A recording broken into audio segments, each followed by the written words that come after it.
We're going to try and get this project finished up today.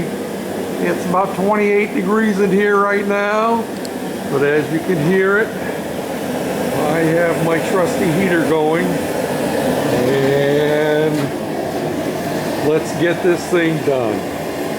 Putting it back together. Okay, here we go. Notice I have one bushing in the sleeve. I'm sliding that into the back side.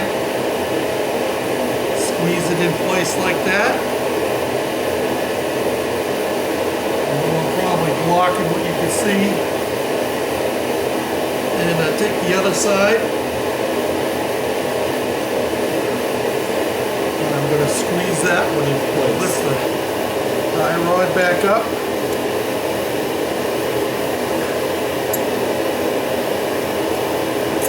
Slide my bolt into place here, hopefully. As you can see this, you're going to struggle with these washers. Try to keep them lined up together. There we go. The hoses get in your way. Get your bolt in there. And you see what looks like the whole rack and pinion moving. All that is, this is just a plastic sleeve over the rack itself. Got it in place. Now we're going to be able to get the bolt started. I feel like my steering is not quite lined up exactly right. Hold on. Move the tire. It'd be nice if they had a helper at the moment.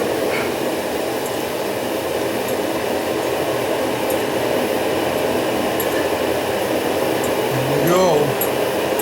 We got her started.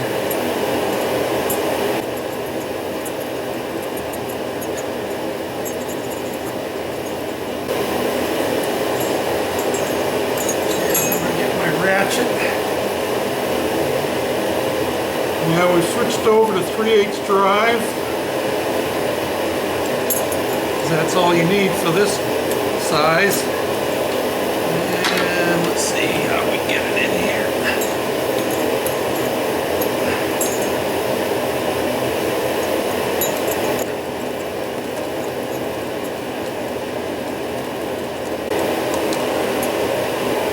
And that's how it's going to go, just like that. And I'll bring you back once I get both sides back together. Okay, here's a quick quiz, guys and gals. What do you see wrong with this picture? Yeah, George put the first one in. I was showing you how I put it in, and I forgot to put the inside washer on.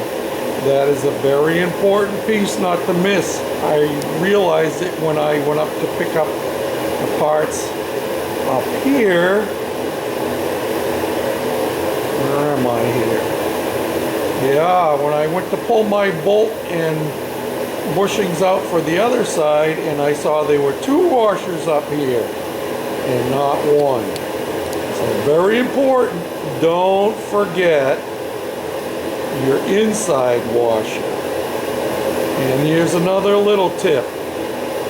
It makes it difficult to get it lined up perfectly because these bolts slide through and thread into the back side of the rack and pinion. And I'm going to have my wife come out and she can wiggle the wheel just ever so right, a little bit back and forth, so I can get my bolts lined up perfectly.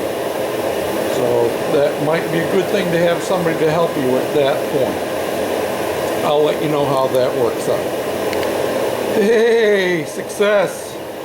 So we have them bolted in. Both of them have washers on both sides. And I'll tell you, it did help to have an extra pair of hands just to get them both lined up exactly right.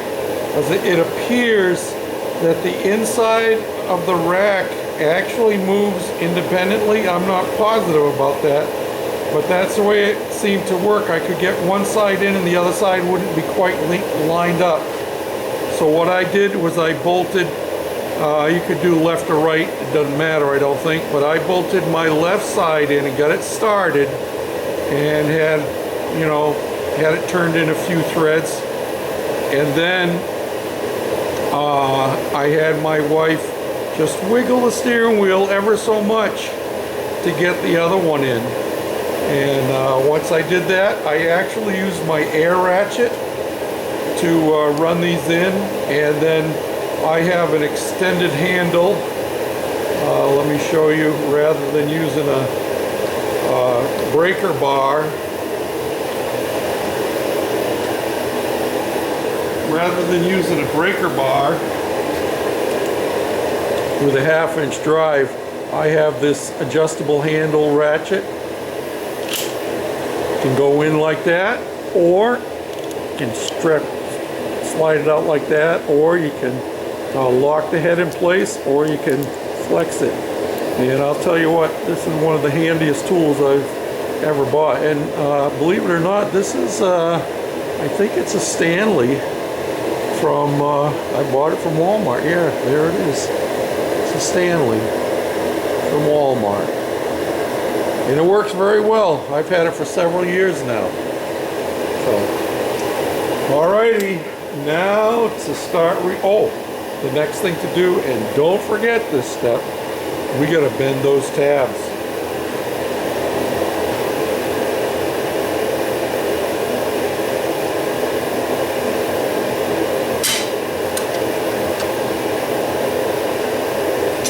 And I'm gonna try and roll the top ones. Yeah, that's not down enough, that's for sure. Gotta be bent down more. I'm gonna tap the top down with a pry bar and hammer.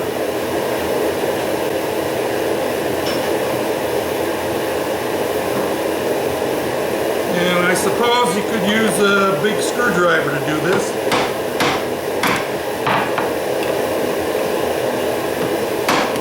Do the same job.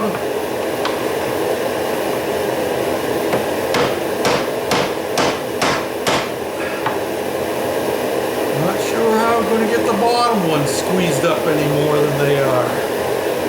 We'll give it a try.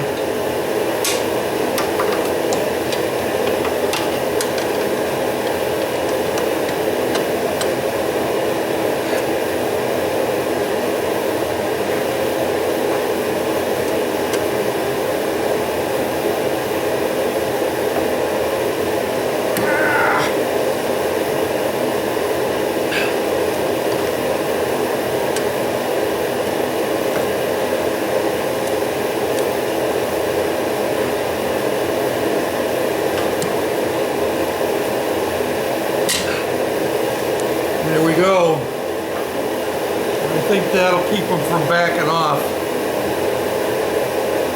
No problem. Now to put everything back together. And I guess my thought is to, the next thing to do would be to hook up the intake ducting.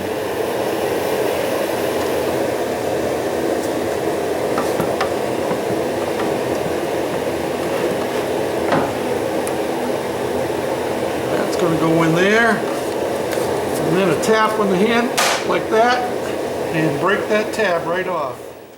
We have our intake assembly all back in place, and now we want to reassemble this. And of course you remember that I had a problem with broken studs and broken bolts, and we got to drill them out. The first thing to do before you try to drill out a bolt is to put a center punch in it so your drill isn't wandering all over the place.